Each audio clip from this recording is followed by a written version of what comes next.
the same sentiments. So, actually, sa totoo lang, hindi ko alam if I'm the best person to point out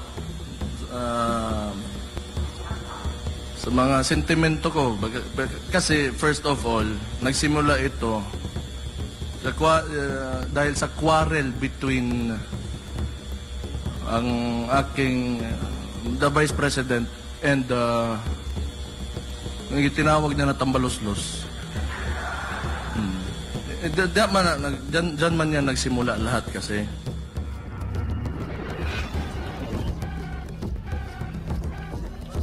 Ayoko na dumaan doon sa...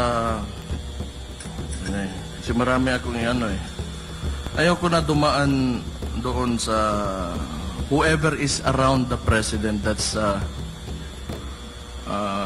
creating this chaos or letting this happen. So, ako, magsalita lang ako. I'll try to be objective as much as I can. Kasi mahirap eh. Duterte din ako. Kapatid ko yung may... you know what I mean. So, ako, Mayor Mangkodres Davao. I am the city mayor. Unang-unas tanan, let's talk about crime. Okay?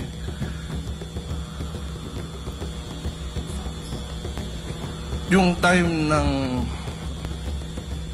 tatay ko, yung former president, si Rodrigo Duterte,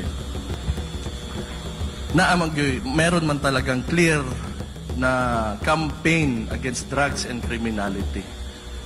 So, actually, na-anticipate ko talaga na pagbaba niya, there will be a resurgence ng mga ganitong activities. Kasi nga, for 6 years, 6 na taon na sila, wala eh, di sila makalihok. And there are, syndicates and these people, wala man lang ibang alam kundi krimen. So, may rubber band effect talaga yan. So, paghila dito, kasi si PRD nga, very strict on these matters. Pag naog niya, pagbaba niya, pagbuhi ato, labyog, it's like a rubber band. Hapak na sa pikas. So, wala na si PRD karon, balik ang droga. Makita man ninyo, in less than a year,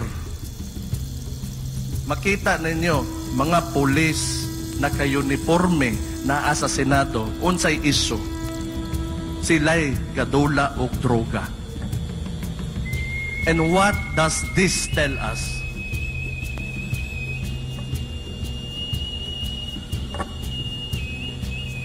Ano yung mangguna?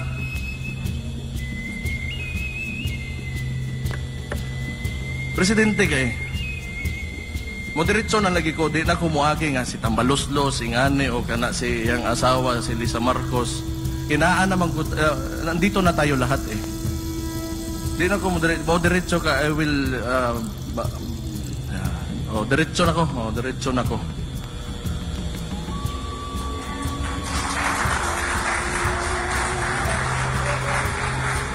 Unsa pa man di ay, atik-atik pa tangas, Tambaluslos atong pasanginlan, si Juan, Lisa Marcos, kailangan kung suda ning may mga Tagaog din no, natin mga bisita, so I need to talk in Tagalog pa. Kailangan may pronouncement ka talaga. Kung ano yung nangyari, the previous administration that was successful, ang imuha na your responsibility nga ikaw yung nagpalit, you have to keep that up.